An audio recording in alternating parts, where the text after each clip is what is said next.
महागठबंधन की सरकार ने जाति आधारित गणना के रिपोर्ट को सार्वजनिक कर एक ऐतिहासिक फैसला लिया है और इस फैसले को लेकर महागठबंधन काफी उत्साहित है और अब पूरे देश में जाति आधारित गणना कराने की मांग हो रही है। हमारे साथ कला संस्कृति मंत्री हैं जितेंद्र राय जी। सर, जिस तरह से आप लोगों ने रिपोर्ट को सार्वजनिक किया जाति आधारित गणना को लेकर, अब ये मांग हो रही है कि पूरे देश में जाति आधारित गणना हो, जिसकी जितनी हिस्सेदारी उसकी उतनी भागीदारी। ये क्या कहेंगे आप?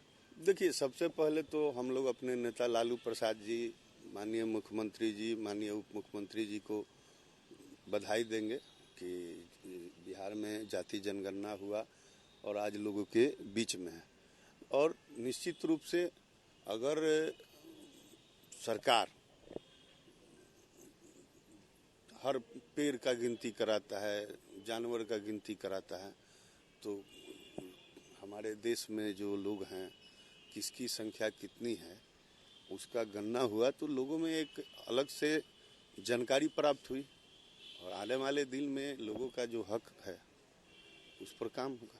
आपको लगता है कि ये बड़ा ऐतिहासिक फैसला मुख्यमंत्री नीतीश कुमार, लालू प्रसाद यादव और तेजस्वी यादव ने लिया है? हाँ, निश्चित रूप से ये तो पूरा देश में कल से चर्चा का विषय बना हुआ है। आप भी देख रहे हैं इसको करीब से और कई राज्यों में मांग भी शुरू हो गया है, तो ये तो बहुत बड़ा विषय है। आपको लगता है कि आने वाले समय में 2024 का चुनाव है और बीजेपी, आप लोग के इस फैसले से बीजेपी जो है वो पूरी तरह से पस्त हो गई? अब देखिए, बीजेपी का तो काम है कि जो भी वादा करते हैं उस पर खरा उतरने का काम कभी की नहीं है। आप जान रहे हैं कि 15 लाख रुपया खाता में ला देंगे, जनधन योजना का शुरुआत किया गया, फिर काला धन लाने की बात हुई, 2 करोड़ नौकरी की बात हुई, लेकिन कोई भी उनका वादा जो है उस पर वो लोग खरा नहीं उतरे। नोटबंदी में जिस तरह से गरीब लोग, जिसकी बेटी की शादी नहीं हो पाई, कुछ लोग इलाज से दम तोड़ दिए, वो तमाम लोग अभी तक समझ नहीं पाए कि नोटबंदी हुआ तो इसका लाभ क्या हुआ।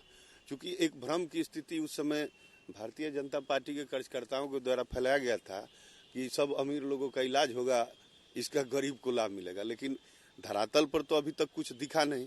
तो ये सारी चीजें लोगों के बीच में है और इसका तो आने वाले चुनाव पर असर पड़ेगा ही। लगता है कि लालू जी और नीतीश जी की जो जोड़ी है, जो ऐतिहासिक फैसला, काफी रोड़े अटकाए गए। कई पॉलिटिकल पार्टियों के नेताओं ने बैकडोर से जो है चाहा कि बिहार में जाति रहित गणना नहीं हो, लेकिन गणना भी हुआ, रिपोर्ट भी सार्वजनिक हुआ। लालू जी ने भी बधाई दी है, मुख्यमंत्री नीतीश कुमार ने भी बधाई दी है, तेजस्वी यादव ने भी बधाई दी है।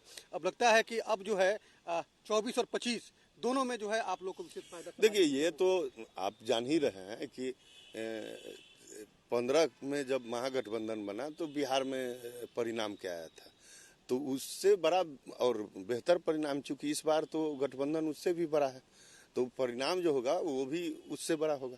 बिहार में 40 की 40 सीट आप लोग जीतेंगे? निश्चित रूप से। हमको तो नहीं लग रहा है कि कहीं कोई सीट पर हम लोग को डाउट है।